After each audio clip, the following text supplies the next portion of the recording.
Baik, selamat datang di mata kuliah kajian strategis. Kali ini kita membahas sebuah topik yang bisa dibilang sangat dekat antara kajian strategis dengan hubungan internasional. Kita membahas tentang diplomasi pertahanan atau defense diplomacy. Diplomasinya sangat dekat dengan HI, defense-nya sangat dekat dengan kajian strategis. Oke, tapi sebelum ke sana, saya akan mulai dengan kontradiksi antara defense dan diplomasi dalam karakternya. Ketika kita bicara tentang diplomasi, kita bicara tentang bagaimana membangun hubungan antar negara.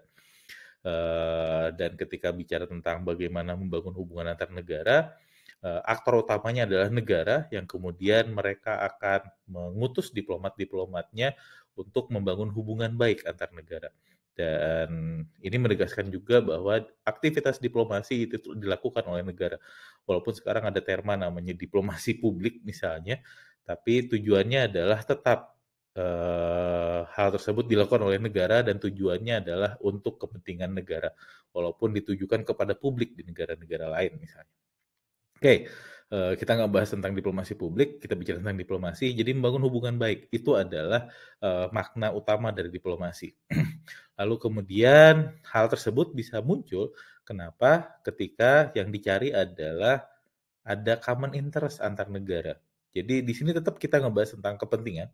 Jadi segala aktivitas pasti didasarkan kepada kepentingan, tapi ketika bicara tentang diplomasi yang dicari adalah kesamaan kepentingan antar negara. Saya punya kesamaan dengan Anda apa ya? Yuk kita diplomasi, yuk kita negosiasi, yuk kita kemudian kerjasama misalnya. Dan dalam aktivitas diplomasi itu ada yang disebut sebagai diplomatic approach, sebuah approach yang bisa dibilang sangat tertata, ada aturan-aturan mainnya, ada norma-normanya, ada presiden-presidennya. Jadi tidak serta-merta kemudian diplomasi seenaknya dan sebagainya. Tidak, tapi ada aturannya, ada normanya, atau ada preseden hukum kebiasaan yang kemudian dilakukan. Termasuk misalnya sebuah negara harus memperlakukan diplomat dari negara lain itu dengan sangat baik karena dianggap dia adalah representasi dari negara lain. Misalnya seperti itu.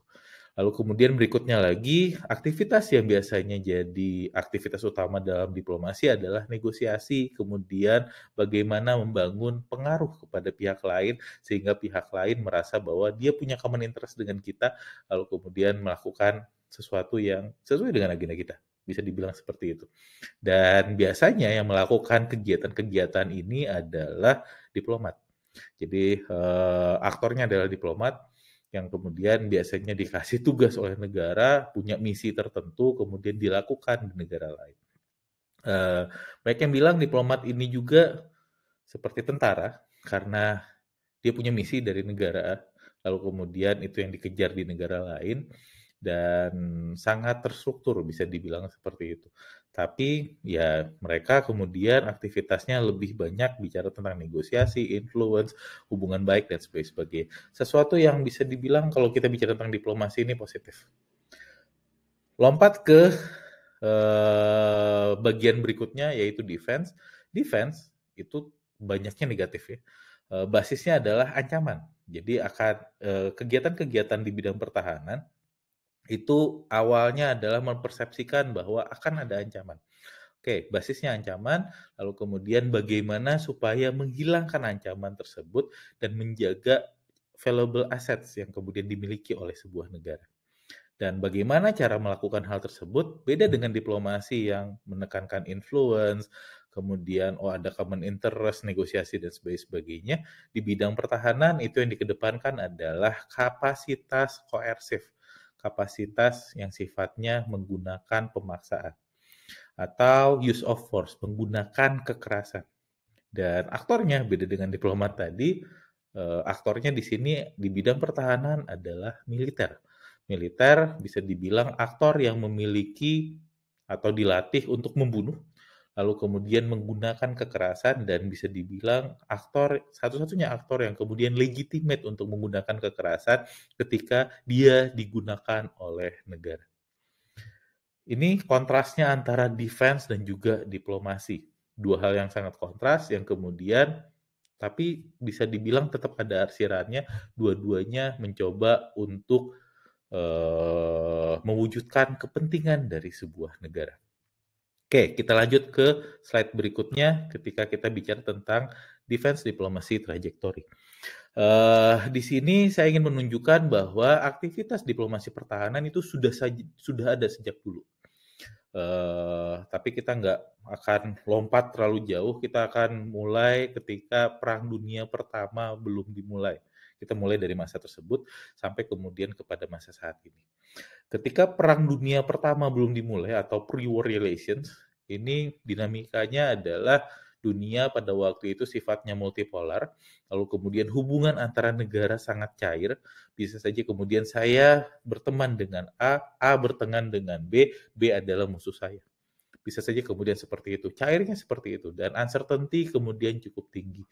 Dan yang dilakukan oleh negara untuk menekan uncertainty pada masa ini adalah mengirimkan atas pertahanan, mengirimkan misi-misi diplomatik untuk bisa mengetahui intensi dari pihak lain. Jadi kalaupun ada peningkatan kekuatan yang dilakukan oleh negara tertentu misalnya, itu cuma untuk self defense misalnya. Jadi untuk mengetahui intensi negara lain. Jangan sampai tiba-tiba negara lain sudah melakukan peningkatan kekuatan lalu kemudian tiba-tiba dia melakukan serangan kepada kita. Misalnya seperti itu. Itu saking cairnya hubungan antar negara ketika zaman tersebut, lalu kemudian banyak ya militer yang kemudian ditunjuk sebagai diplomat untuk kemudian mengetahui intensi dari negara-negara lain. Itu karakter diplomasi pertahanan ketika masa pre-war relations. Masuk ke post-war relations, pasca Perang Dunia Pertama, yang kemudian membuat negara-negara melihat bahwa perlu ada upaya yang kemudian cukup signifikan untuk menjaga perdamaian dan mencegah perang besar seperti Perang Dunia Pertama kemudian terjadi kembali. Yang dilakukan pada waktu itu adalah ya mencoba untuk membangun hubungan antar negara dalam konteks pada waktu itu aliansi, tapi aliansinya agak berbeda dengan aliansi ketika Perang Dingin. Aliansinya ditujukan untuk bisa punya akumulasi kekuatan, sehingga kemudian tidak ada negara yang bisa menciptakan instabilitas dalam sistem internasional pada waktu itu. Tapi kemudian ya aliansi yang kemudian muncul tetap menjadi terpolarkan, lalu kemudian ada sekutu dan juga ada negara-negara ekses pada waktu itu yang kemudian memicu Perang Dunia Kedua terjadi pada waktu itu. Tapi karakternya tetap seperti tadi, ada aliansi yang kemudian dibangun oleh negara-negara ketika post-war relations, tujuannya untuk bisa menciptakan atau menjaga perdamaian pada waktu itu. Lalu kemudian berikutnya, aktivitas yang dilakukan juga dalam diplomasi pertahanan adalah yang disebut sebagai gunboat diplomasi. Diplomasi yang dilakukan dengan cara mengancam untuk menggunakan kekerasan. Jadi tekniknya ketika bicara tentang gunboat diplomasi ini, saya misalnya dengan Anda, kita mau negosiasi nih. Tapi sebelum negosiasi, kemudian saya bawa kekuatan militer saya, misalnya saya bawa armada saya, lalu kemudian saya tunjukkan kepada Anda, oke, Anda lihat di sebelah sana itu armada saya, itu pasukan saya. Menakutkan, dan dia siap untuk melakukan serangan kalau memang diperlukan. Oke, yuk kita diplomasi, yuk kita negosiasi. Taktiknya kemudian seperti itu. Tetap dengan cara menggunakan kekerasan. Lalu kemudian setelah gunboat diplomasi, kita bicara tentang deterrence. Jadi pasca Perang Dunia Kedua, itu dengan adanya kejadian Nagasaki dan Hiroshima membuat banyak negara realize bahwa ada namanya ultimate weapons, senjata yang kemudian ultimate yang bisa menghancurkan atau daya ledaknya, daya hancurnya kemudian sangat luar biasa. Dan dengan hal tersebut kemudian banyak negara mencoba untuk menggentarkan, karena kalau Anda lihat setelah Nagasaki dan Hiroshima, nuklir belum pernah dipakai lagi sampai saat ini untuk menggunakan kekerasan. Tapi yang terjadi adalah mengancam menggunakan nuklir kepada negara-negara lain. Ini disebut sebagai deterrence, menggentarkan pihak lain, dan bicara tentang deterrence, hal ini bisa sukses kalau misalnya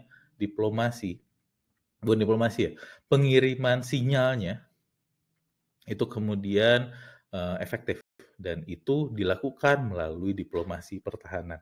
Jadi militer kemudian dengan kekuatan yang dimiliki ngirim sinyal ke pihak lain bahwa saya bisa saja menggunakan kekuatan nuklir yang saya punya kalau misalnya Anda tidak ikut dengan agenda yang saya miliki. Itu terkait dengan deterrence. Lalu kemudian trajektori berikutnya, perkembangan berikutnya adalah ketika masa perang dingin ada pembentukan aliansi-aliansi di antara negara-negara yang ada.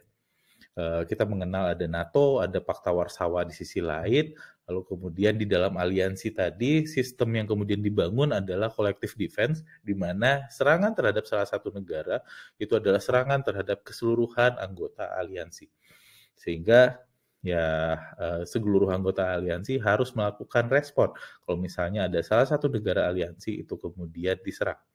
Dan dalam hal ini diplomasi pertahanan kemudian bermain.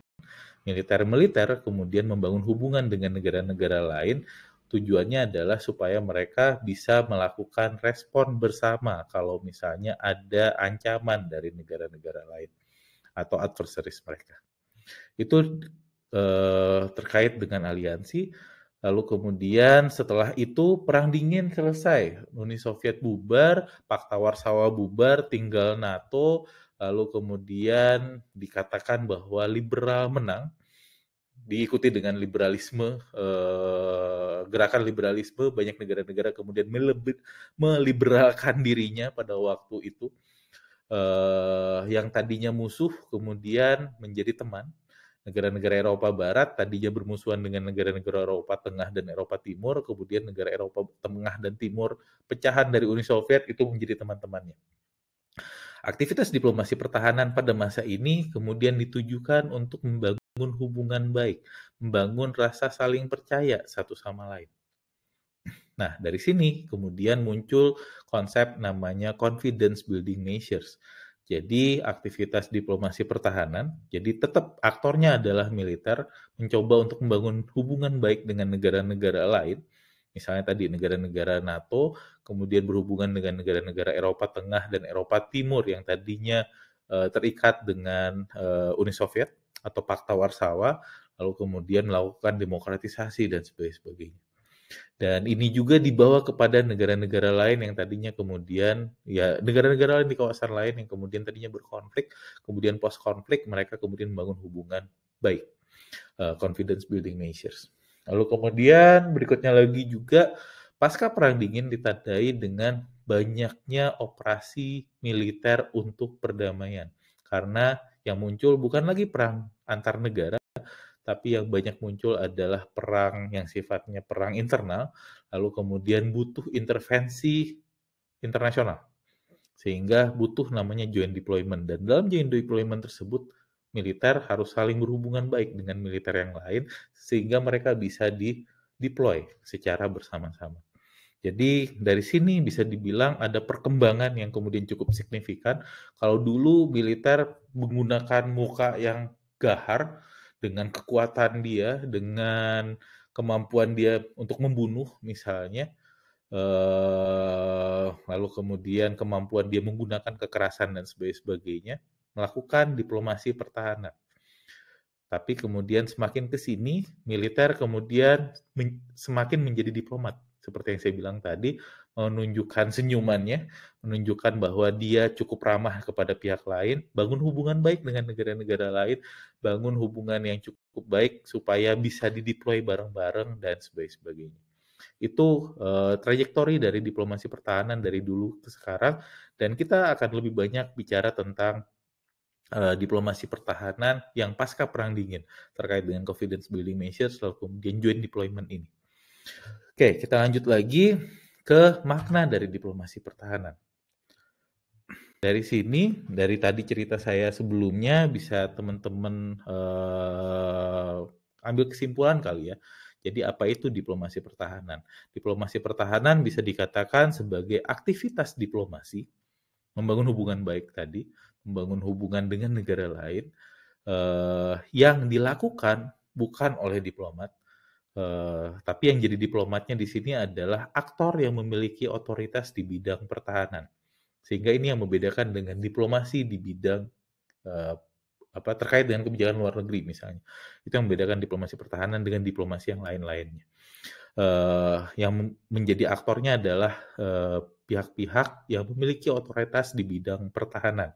Dalam hal ini bisa saja kemudian Kementerian Pertahanan yang dia punya kontrol kepada kebijakan-kebijakan di bidang pertahanan, atau bisa juga kemudian yang ditunjuk sebagai aktornya adalah militer dari sebuah negara.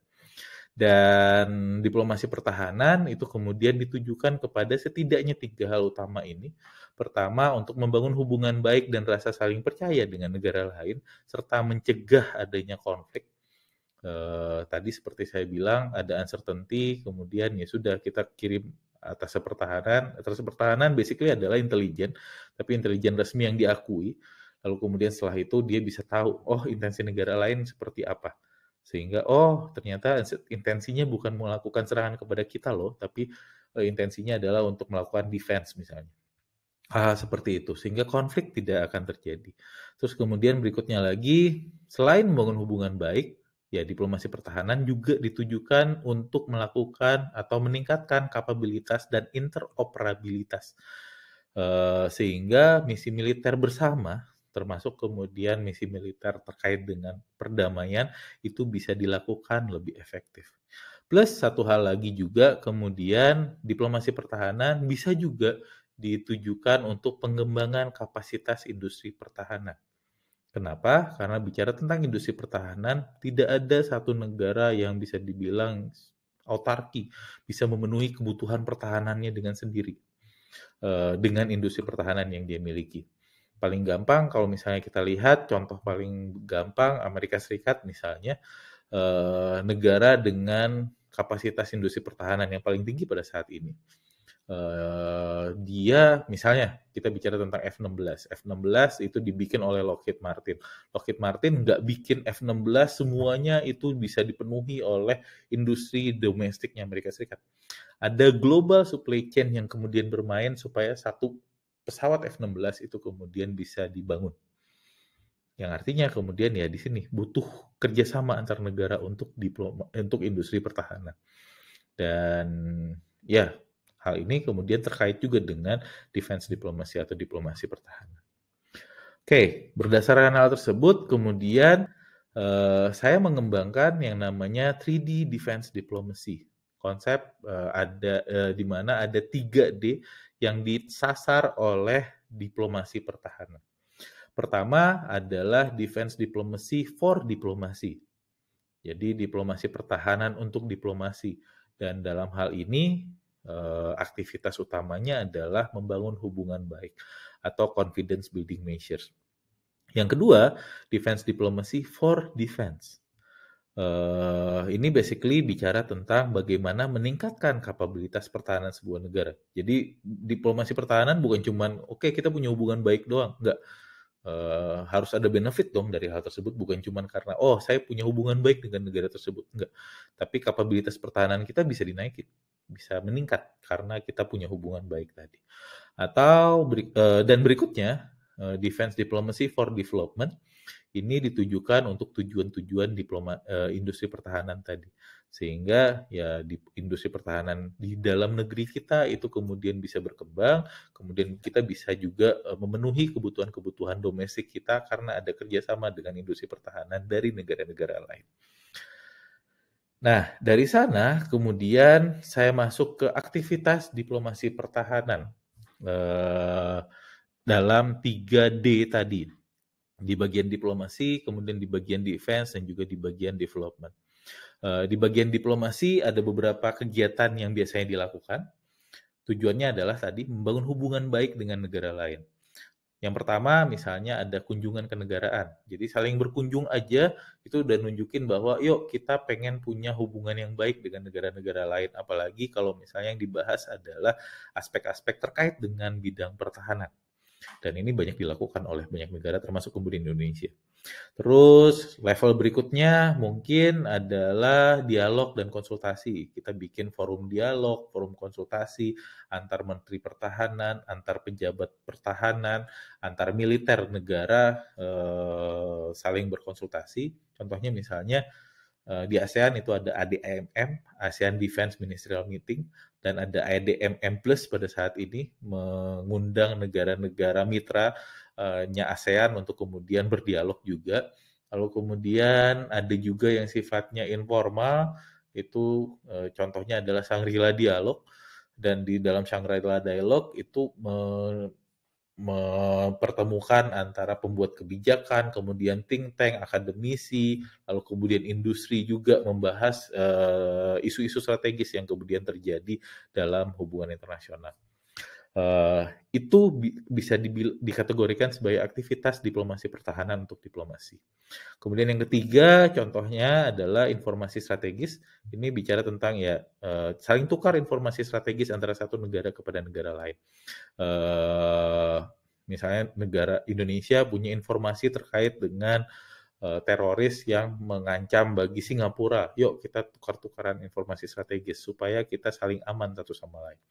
Dan ya ini butuh hubungan yang baik antar negara supaya mereka bisa saling tukar informasi strategis tersebut. Hal yang berikutnya misalnya pembatasan kapabilitas pertahanan. Contohnya adalah SALT atau START, Strategic Arms Limitation Treaty atau Strategic Arms Reduction Treaty. Negara A, kamu nggak boleh punya hulu ledak nuklir lebih dari sekian ya, atau kalau punya hulu ledak nuklir kemudian kurangin ya, misalnya seperti itu. Ini juga bagian dari aktivitas diplomasi pertahanan. Kalau di Indonesia misalnya kita punya SEAN WFZ, Southeast Asian Nuclear Weapon Free Zone Area. Jadi perjanjian di mana negara-negara itu sepakat untuk di kawasan Asia Tenggara nggak menggunakan nuklirnya. Itu terkait dengan pembatasan kapabilitas pertahanan. Lalu kemudian berikutnya lagi deklarasi kerjasama strategis. Ada yang disebut sebagai kerjasama strategis atau kemitraan strategis. Strategic partnership, di mana partnershipnya atau kemitraannya atau kerjasamanya bukan cuma di bidang-bidang kayak ekonomi, sosial, budaya, dan sebagainya, tapi masuk juga kepada bidang pertahanan. Dan Indonesia misalnya salah satu contohnya kita punya strategic partnership dengan, kalau saya nggak salah ada 8 atau 9 negara di dunia. Di kawasan Asia Tenggara cuma satu negara yang kemudian punya strategic partnership dengan Indonesia, yaitu Vietnam. Karena kita jual senjata ke Vietnam. Itu. Lalu kemudian berikutnya lagi yang bisa dilakukan di bidang diplomasi adalah pertukaran perwira.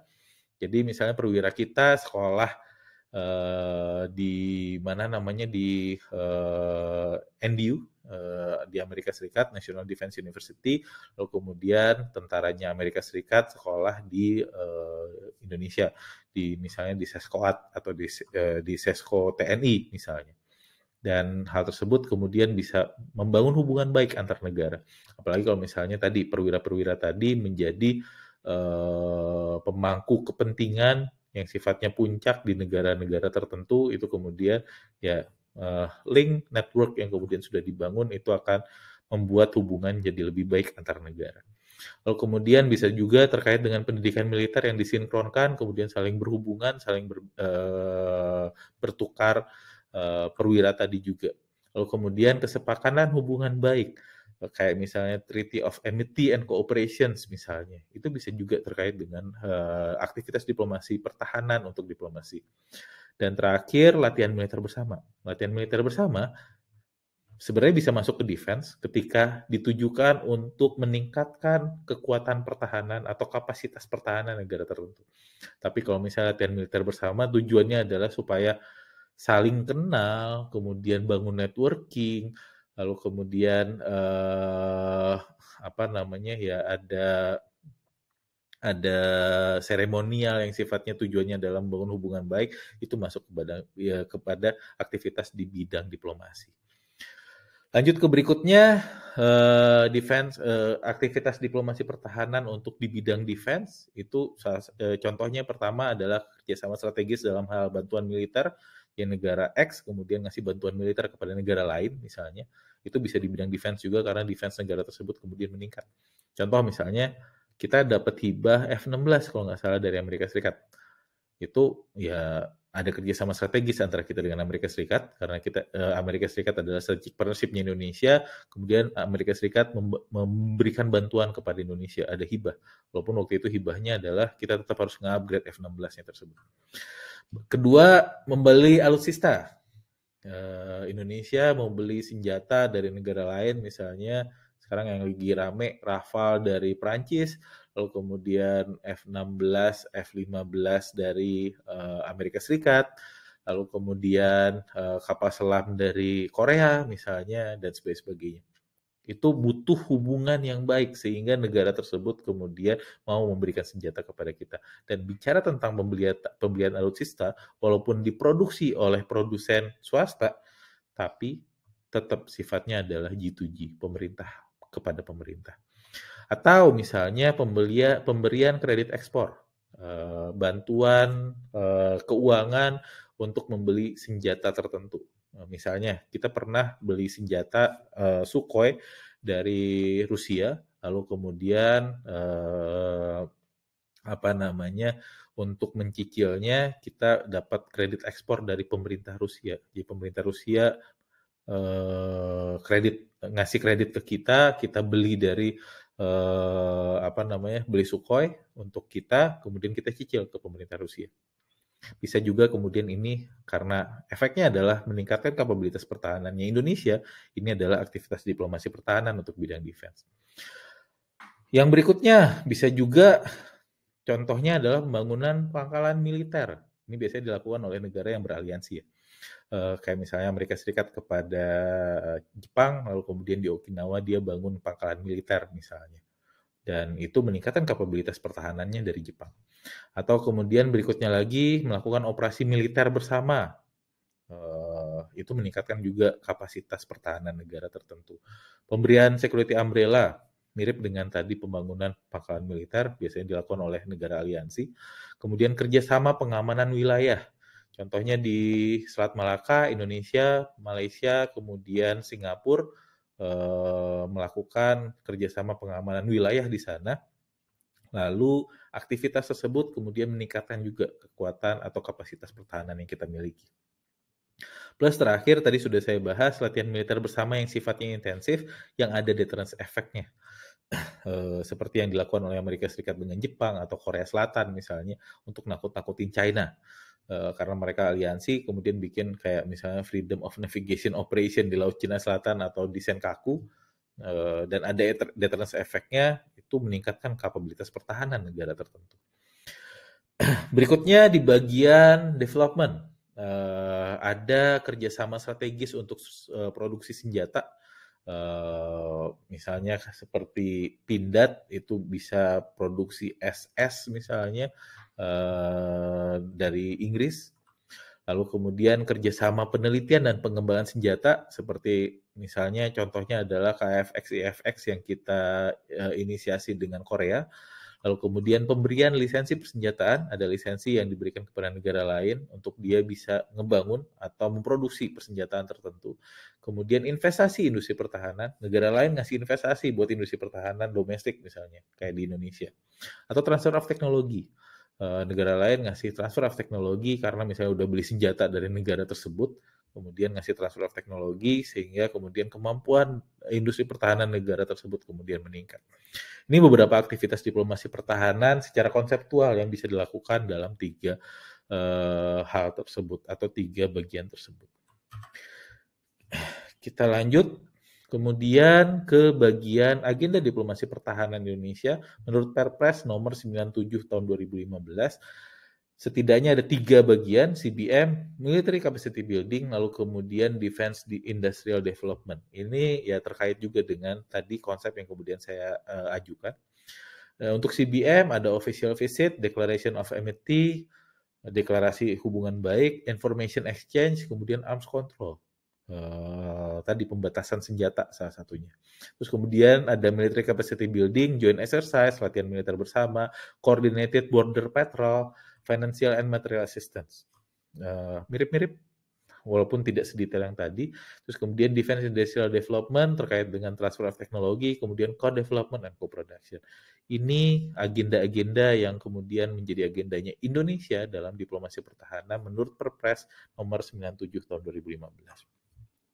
Oke, kita lanjut lagi kemudian jadi tujuan dari slide ini bisa dibilang relate ya antara aktivitas diplomasi pertahanan secara konseptual tadi dengan agendanya Indonesia. Nah, sekarang kita kemudian melihat data terkait dengan Indonesia, lalu kemudian ya kerjasama pertahanan, diplomasi pertahanan yang dilakukan oleh Indonesia. Saya akan mulai dengan kompleksitas kerjasama di kawasan Indo-Pasifik. Ini tabel kompleksitas kerjasama di kawasan Indo-Pasifik yang kemudian cukup kompleks dan posisi Indonesia kemudian cukup ada di tengah-tengah. Indonesia ada di sini.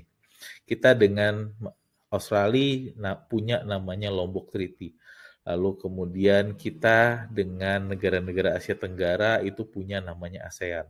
Lebih besar lagi kita kemudian ikut juga dalam Western Pacific Naval Symposium misalnya. Terus kemudian lebih besar lagi kita juga ikut di dalam East Asia Summit. Kemudian kita juga ikut dalam ASEAN Regional Forum.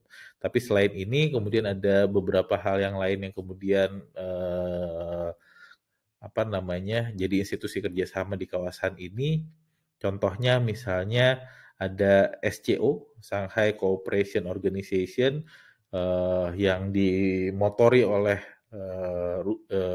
China, kemudian ada Rusia di sana dan negara-negara lainnya.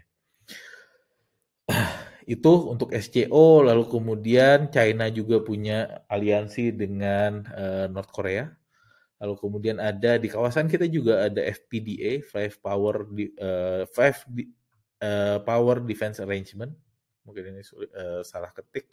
Ada Inggris dengan negara-negara persemakmurannya. Ada Australia, Malaysia, Singapura, kemudian kalau saya nggak salah ada New Zealand. Oke, itu lalu kemudian yang baru dibikin juga oleh US itu AUKUS antara US, Australia, kemudian Inggris. Plus kemudian berikutnya lagi ada Quadrilateral Security Dialogue atau FOIP-nya Amerika Serikat antara Jepang, Amerika Serikat, Australia, lalu kemudian ditambah juga dengan India. Ini kompleksitasnya, jadi banyak kerjasama-kerjasama di bidang pertahanan atau yang relate dengan bidang pertahanan di kawasan Indo-Pasifik. Dan Indonesia bisa dibilang cukup di tengah dan ikut di dalam ya beberapa bagian dari kerjasama tersebut.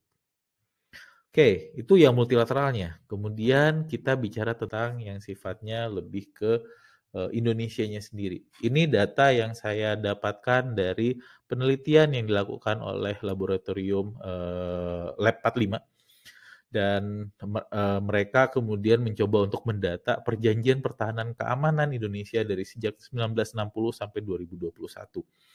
Dan kalau dilihat dari persentase perjanjiannya lebih banyak di bidang keamanan sebenarnya. Lalu kemudian bidang pertahanan itu cuma 18% yang fokus ke pertahanannya. Terus kemudian yang sifatnya lintas bidang itu ada 5%.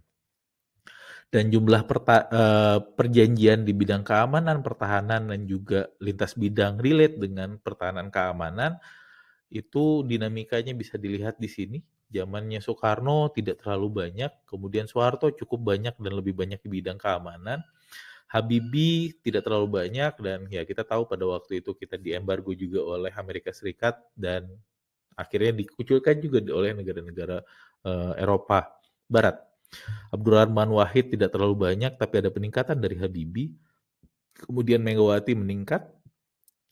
Di zamannya SBY bisa dibilang jumlah perjanjiannya cukup meningkat drastis. Yang kemudian ya didekati juga dengan di ketika zamannya Jokowi. Ini perjanjian pertahanan keamanan Indonesia berdasarkan bidangnya, lalu kemudian dinamikanya dari per presiden. Lalu kemudian ini adalah data terkait dengan cakupan kerjasama pertahanan dan keamanan bidang-bidangnya, dan dengan negara mana saja kemudian kita bekerja sama. Ini data 60 sampai 2021. Kalau dilihat dari sini yang paling banyak kerjasama yang kita lakukan itu adalah untuk di bidang umum, dengan banyak negara di sini. Lalu kemudian ditujukan untuk menangani masalah kejahatan transnasional yang notabene memang butuh kerjasama antar negara. Kalau tidak, ya transnational actors-nya bisa lompat-lompat kemana-mana. Di sini banyak negara yang kemudian jadi mitra kita. Terus kemudian bicara tentang non-proliferasi, ada beberapa negara yang punya kerjasama dengan kita. Salah satunya kemudian adalah Amerika Serikat. Lalu kemudian China dan ada Vietnam juga di sini, Jepang, Malaysia dan sebagainya. Lalu kemudian terkait dengan keamanan maritim, ternyata nggak sebanyak itu juga, tapi cukup banyak lah. Bisa dibilang seperti itu, salah satunya dengan Amerika Serikat, ada China juga, ada Korea, ada Jepang, dan sebagainya. Untuk industri dan teknologi, ya cukup banyak juga. Ini negara-negara yang kemudian kerjasama dengan Indonesia. Kemudian bantuan kemanusiaan dan penanggulangan bencana, tidak sebanyak itu. Mungkin nomor 2 paling sedikit. Kontra teror kita cukup banyak juga, lalu kemudian pengendalian perbatasan cukup banyak juga kerjasamanya dengan negara-negara lain. Jadi teman-teman bisa lihat datanya di sini, ini terkait dengan ya kerjasama atau perjanjian yang sudah dilakukan oleh Indonesia, mitranya siapa saja. Kita lanjut ke negara mitra teratas dari perjanjian-perjanjian pertahanan yang dilakukan oleh Indonesia. 10 mitra teratas di sini dari sejak 60 sampai 2021 itu yang paling banyak bikin perjanjian dengan Indonesia terkait dengan pertukaran resmi, pelatihan, operasi gabungan, ataupun pengadaan alutsista, itu yang paling utama adalah Amerika Serikat. Jadi kalau dilihat dari sini yang paling dekat dengan Indonesia itu adalah Amerika Serikat. Terus kemudian yang kedua Australia, karena kita banyak juga hubungan dengan Australia, pertukaran resmi, pelatihan dan sebagainya. Dan mungkin ini karena secara geografis kita cukup dekat juga. Lalu kemudian Singapura, Malaysia, 2 negara yang ada di kawasan kita juga. India, Jepang, Korea Selatan, Thailand, Philippines, kemudian Prancis. Cukup menarik. Walaupun ya ini datanya dari 1960 dan kita tahu bahwa ketika zaman Orde Baru kita kiblatnya lebih banyak ke barat.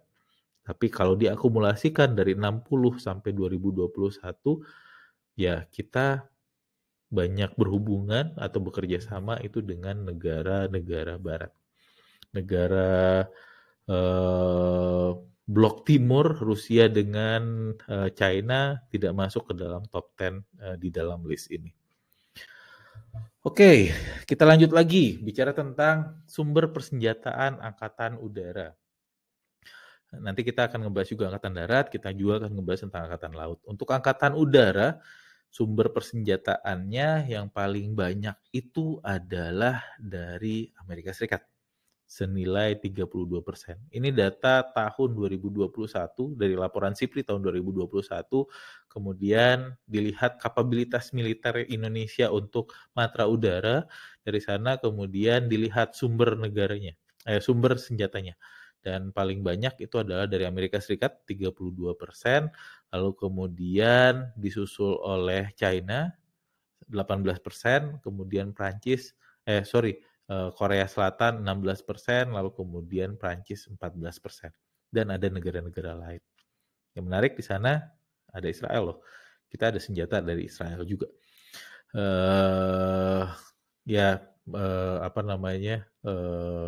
Karena perang dingin pada waktu itu.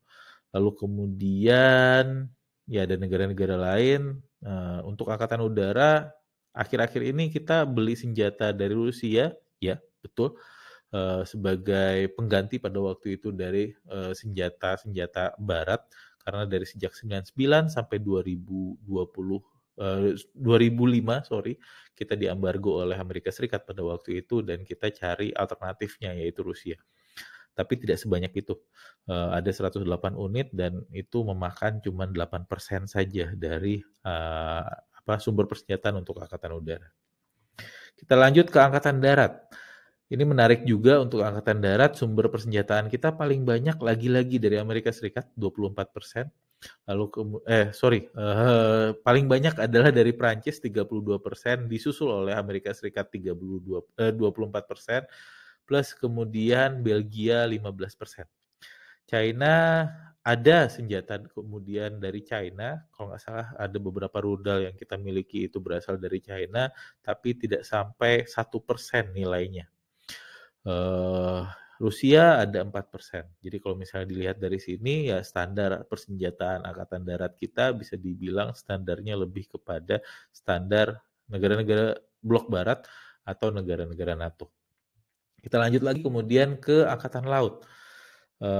Di Angkatan Laut yang kemudian cukup menarik, sumber persenjataan kita paling banyak itu dari China, ada 156 unit, 40%-nya kemudian diambil oleh China.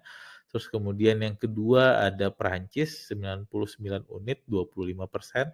Kemudian ada Jerman 15%, atau 59 unit. Kemudian yang menarik lagi juga di sana ada negara-negara lain seperti Belanda, lalu kemudian Denmark, Ceko, dan yang lain-lain. Nomor satu tetap China, tapi kalau misalnya kita akumulasikan antara negara-negara negara-negara dengan standar NATO, Prancis, Jerman, Denmark, Ceko, Belanda, dan sebagainya dengan negara non-NATO seperti China, Rusia, itu dominannya masih negara-negara NATO untuk sumber persenjataan kita. Oke, kita lanjut lagi ke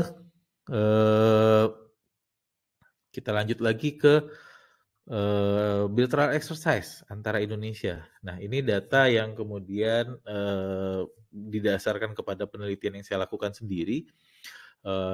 Kita menghitung latihan militer bersama yang dilakukan oleh Indonesia dari tahun 2013 sampai 2019 dan melibatkan negara mana saja yang kemudian paling banyak. Dan ini bukan cuma terkait dengan kerjasama bilateral. Dari 2013 sampai 2019 yang paling banyak melakukan latihan militer bersama dengan Indonesia adalah Amerika Serikat. Ada 21 kali kita melakukan latihan militer bersama dengan Amerika Serikat. Kemudian di posisi kedua ada India, di posisi ketiga ada Australia, di posisi keempat ada Singapura, dan di posisi kelima ada Malaysia. Australia, Singapura, Malaysia itu cukup relevan karena kita berbagi wilayah yang sama, lalu kemudian punya ancaman-ancaman transnasional yang kemudian sama, sehingga kita butuh melakukan military exercise secara bilateral dengan mereka. India yang kemudian menjadi menarik, dan ini dikaitkan juga dengan ya ambisi kita untuk punya global terkait dengan Global Maritime Fulcrum. Terus kemudian yang menarik ya, kita tetap banyak dengan Amerika Serikat, walaupun kalau dilihat-lihat ya kita selalu mengatakan bahwa kita punya kebijakan luar negeri yang sifatnya bebas aktif. Tapi dari data-data tadi, teman-teman mungkin bisa lihat kita kalau misalnya melihat condongnya untuk di bidang pertahanan lebih condong kemana? Apakah Amerika Serikat atau atau ya at some point negara yang menjadi penantangnya China atau Rusia. Kita lebih condong kemana, teman-teman kemudian bisa menilai sendiri. Oke, berdasarkan data-data tersebut, ini sedikit penutup saja dari saya. Bisa dibilang bahwa Indonesia memiliki diplomasi pertahanan yang intensif dengan banyak negara. Kita banyak banget melakukan kerjasama dengan banyak negara. Tadi ada datanya. Secara multilateral pun juga kita terlibat dalam banyak sekali forum yang membahas tentang pertahanan juga, khususnya malah di kawasan Indo-Pasifik. Jadi kita punya hubungan atau punya diplomasi pertahanan yang intensif dengan banyak negara.